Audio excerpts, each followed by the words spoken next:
Good morning, Spirit fam. It is Thursday, October 21st. How did the full moon treat you last night? Did you do anything new for the full moon? I actually did do my releases in an entirely different way than I normally do. So I'm excited to share that with you guys today. Real quick, before we jump into today's message, I wanted to show you guys.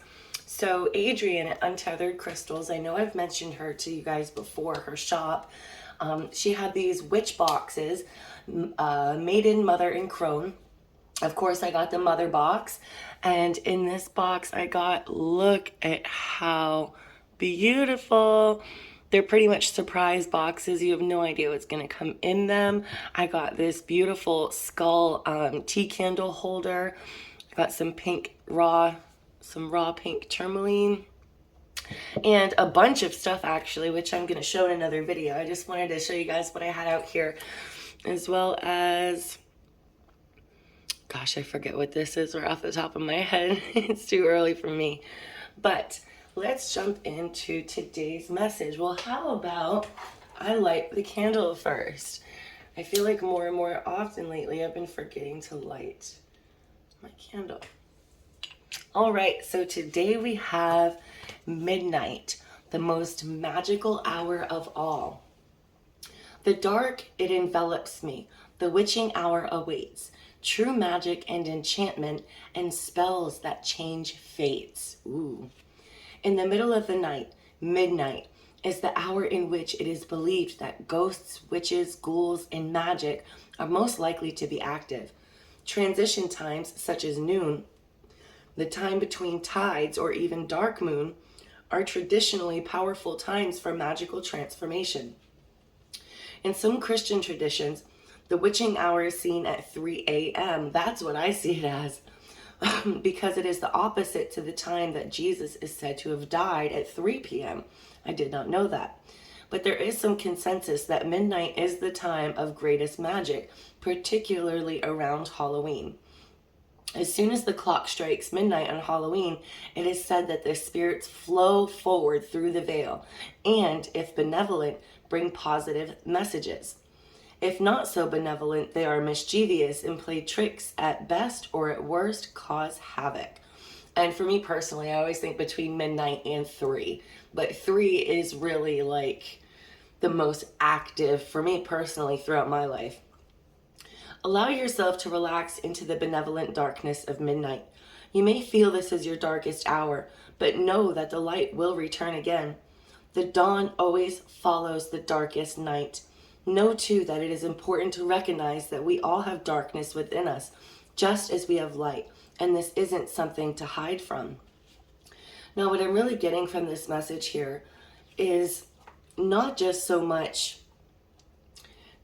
is this message telling you not to fear, midnight or 3 o'clock, or to fear what's coming through from the other side. This is just darkness, period.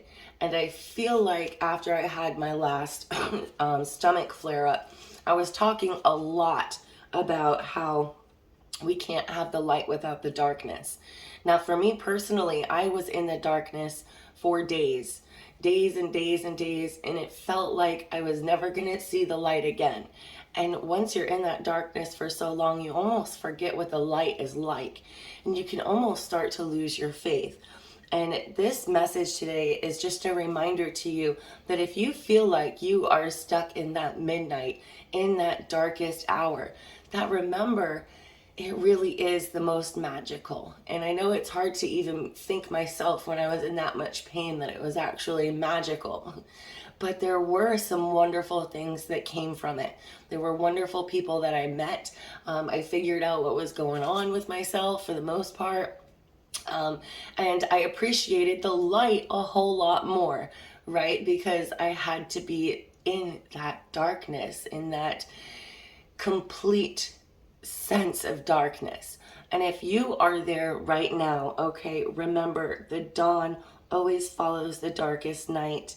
Okay, it will come to an end, and that I can promise you.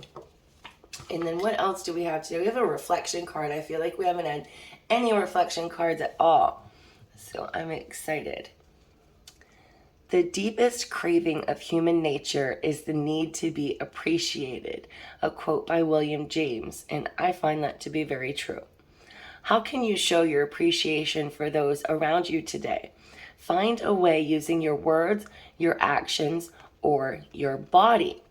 Okay. Now, I have recently made some videos about how we need to seek validation within ourselves and not through other people. But we're not talking about validation here. We're talking about appreciation. And it feels good for all of us to know that we are appreciated from time to time. And I think I was just mentioning yesterday that I want to show my husband more appreciation. You know, sometimes we just go through the motions day by day by day that we feel like we're showing that appreciation, but at the end of the day, it's like, did I really? So let's read this internal gratitude. Showing appreciation for others inherently exposes our vulnerability. If we have allowed someone to touch us deeply or to impact our lives, it means we have already opened ourselves up to them. Why then, if we've already gone to that vulnerable place, can it feel so difficult to simply express this fact? Today, think of one person you appreciate deeply, but have never explicitly thanked. What keeps you from doing this?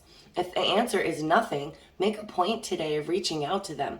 If you feel trepidation about reaching out, spend some time exploring what you have to lose by expressing your gratitude for their presence in your life.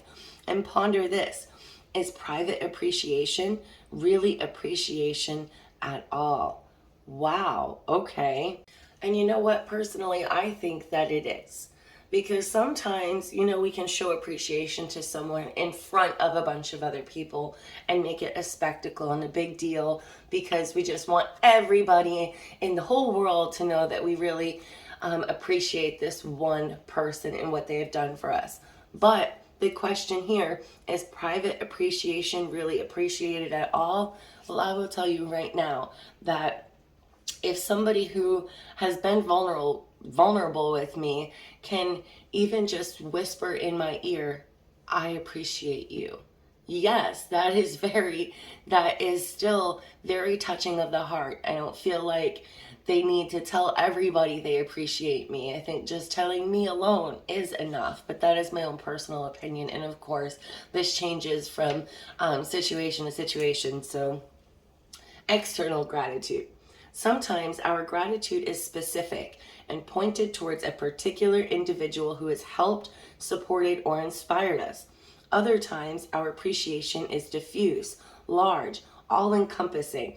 It can be directed towards a community, a space or environment, or energies and forces in the world such as love, healing, or transformation. Today, connect with your sense of gratitude on a greater scale.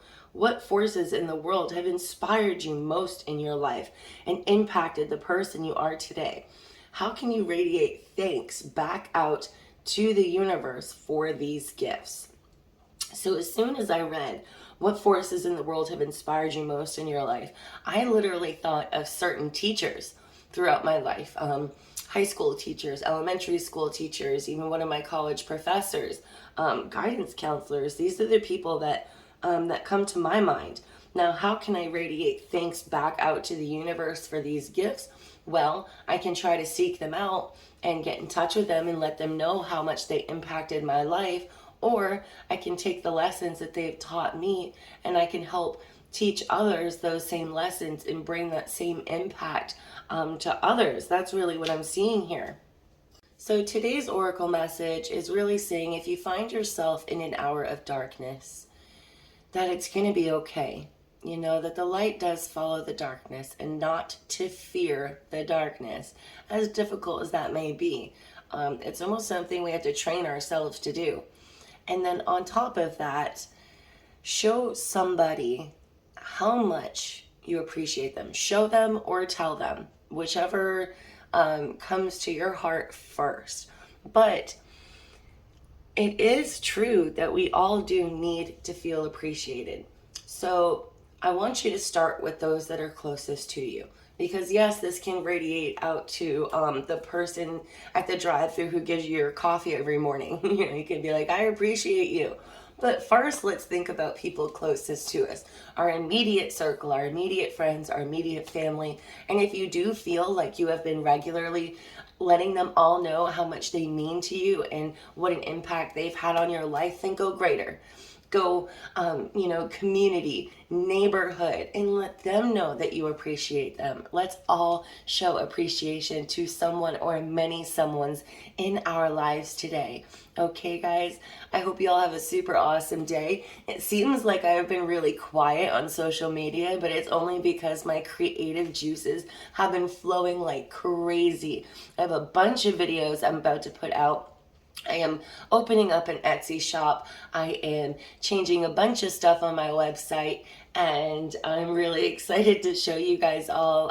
It should take me about a couple more days, but to be completely done, I want to say around Halloween. Around Halloween is when I'm selling not only spell jar kits, but I'm going to be selling candle magic ritual kits.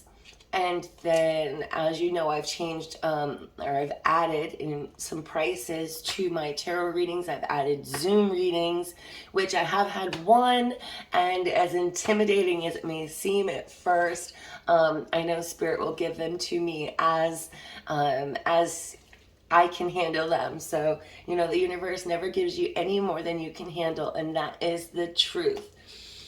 All right, so I believe that is it for today. Love, light, and blessings. I'll be back tomorrow. Bye.